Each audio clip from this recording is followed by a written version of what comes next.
I'm here to tell you there is nothing like that lie flat business class experience on a long haul flight. But I want to share with you some creative ways to make your economy class seat feel like business class.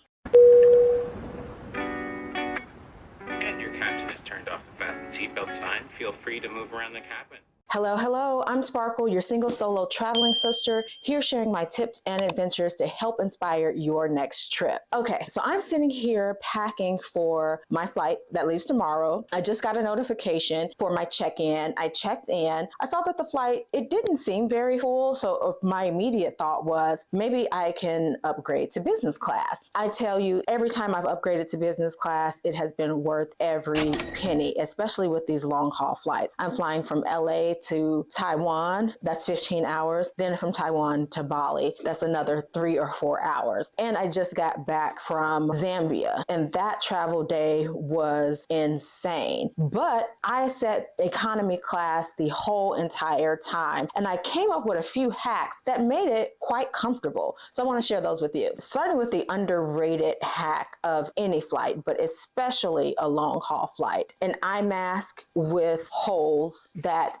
black out the light on the plane. I have had a number of different eye masks, the cheap flimsy ones, the satin ones, the bulky ones, the foldable ones. And this one I love because it does have the circles that don't smush the eye mask into your eye. It also has like a nice soft satiny area for your nose that doesn't smush the mask onto your nose. And it is adjustable. It doesn't have Velcro. A lot of the adjustable ones have Velcro and they snag on your hair, which can be a nightmare. But this one I love. An eye mask is always underrated because with these international flights, you don't know what sleep schedule you're going to be on. And it's becoming more infrequent that they are turning the lights off completely on the plane. There always seems to be some sort of random light shining in your face, whether it's you're wanting to read or watching the television, whether it's somebody coming in and out of the bathroom, or just the cabin lights that never seem to be dim enough. Do yourself a favor and get yourself an eye mask. Next is the neck pillow. Now, I have a love-hate relationship with neck pillows. They can be your best friend if you are in a middle seat or an aisle seat and don't want to keep using a stranger's shoulder to prop your head up.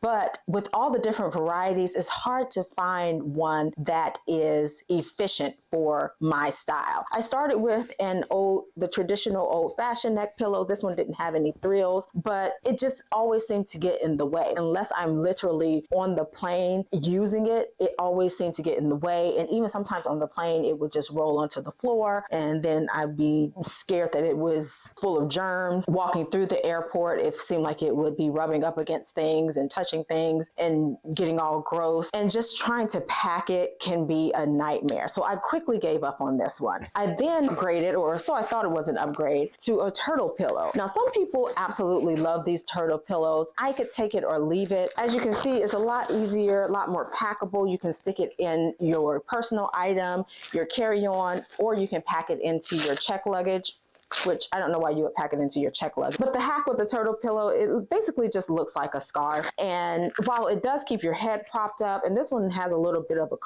a cushion, it doesn't give you a lot of options. I actually forgot how to wear this thing, if I can remember. Yeah.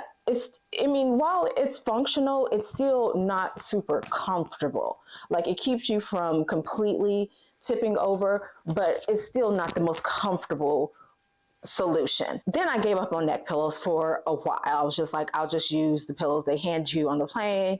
I have heard they don't really wash them, but I had to weigh out my pros and the cons. So I just used the pillows on the plane. And a lot of times they're happy to give you extra pillows if you want. But then I was traumatized with my most recent experience where my bags, once again, did not make it to my destination with me. So a hack that I tried is this packable pillow. So this packable pillow, it's basically just a sleeve of material that you can roll a couple of days worth of clothes up and stick it into the tube and shape it like a pillow. Now, I was pleasantly surprised with how many clothes I was able to fit in here, about 3 days, depending on how bulky your clothes are. 2 to 3 days worth of clothes can easily fit in here. Easily 2 pair of pants or shorts, two tops and two pair of underwear can fit in here. But again, depending on how bulky your clothes are, you could probably get 3 days worth of clothes. What I didn't like was this material. It's kind of a windbreaker material. That wasn't comfortable, and it was very noisy when you're trying to sleep on the plane. So I was like, you know what? We're going in the right direction. So my newest upgrade has been a bigger, softer velvet version of the packable pillow. This one is made by the brand DreamShore, which they also make really good sleep masks. And this one is a little bit bigger, but I like that it's a velvety texture. So you don't hear that noisy kind of windbreaker sound that this one makes when you're trying to sleep. And it's a little bigger, so you can get even more clothes in it, and it's stretchable. So sometimes you don't need a pillow, because if I'm not upgrading my seat, I usually do make an effort to get a window seat, because I do need to have an option to lean on something. So sometimes you don't necessarily need a pillow for your neck. But what's good about this is this could be a lumbar pillow. You can use it for your lower back. You can use it if your coccyx is in pain, which tends to happen in a lot of these economy seats. As the cushion gets thinner and thinner, you can sit on top of this, or you could just use it as a neck pillow. You can use it the long way to support your lumbar, or you can lean on it just halfway. It just gives you a lot more flexibility than the traditional U-shaped travel pillow. Next up is an item that I had been using, then I stopped using, and I didn't realize how well it was working until I stopped using it. That is my compression socks. I don't know if you have a pair. I don't truly know the technology behind compression socks and how they work, but they work, especially for long haul flights. As you guys know, the leg room on planes are getting tighter and tighter. So if you're sitting for 10, 12, 14, 16 hours, you'll feel it everywhere, in your knees, in your ankles, in your calves. And for some reason, when I have on my compression socks, my legs just do not get as fatigued. I was sitting on the plane. I can't remember if I was flying to London or from London. I had my compression socks in my bag, but I forgot to put them on, and my knees were killing me. Like, I just wanted to stretch out and lay flat.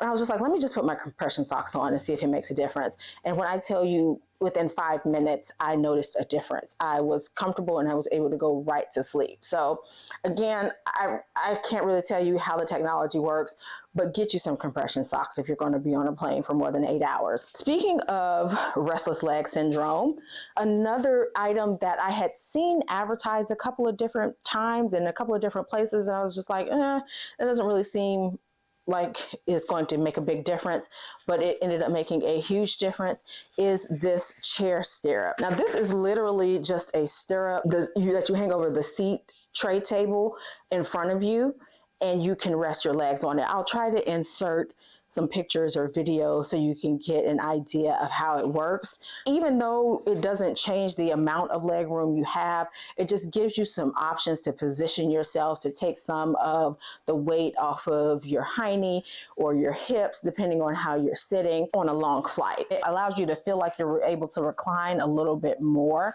So I think this was maybe $4 or $5. It makes a huge difference. It helps you to survive those long haul flights without spending an additional $5,000 for a business class seat. And then lastly is an underestimated item. Now, I'll be honest, I don't take this all the time, but when it's around this time of year where it's winter going into spring, or fall going into winter, or you're going from a warm climate to a cool climate, or you have a layover somewhere in between, what I like to pack is just a pashmina, or just a nice thin scarf. Not necessarily a thick, bulky winter scarf, but just something to give you like an extra layer of coziness, either just to wrap your neck, or even if you need to cover your face, to protect yourself if somebody's coughing. I do still wear my face mask, but sometimes you don't have your face mask on and you just need to cover your face really quickly. So I try to always keep a nice thin pashmina. You can just throw it on your shoulders. As you know, the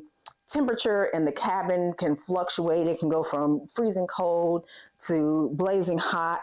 And while you should be dressing in layers as much as possible, especially on a long haul flight day, you can use one of these to just kind of cover your shoulders for a little bit. So it has multiple purposes. It's so thin and easy to pack. So you can just throw it in your carry-on, just throw it in your personal item, or grab it out of your carry-on if needed. And if you don't need it, you could just be there just in case. So these are just a couple of things I bring to make my long haul economy class flight feel a little bit more like business class. Let me know some of your tips and hacks for economy class in the comments. And if you're liking these travel videos, make sure to like and subscribe.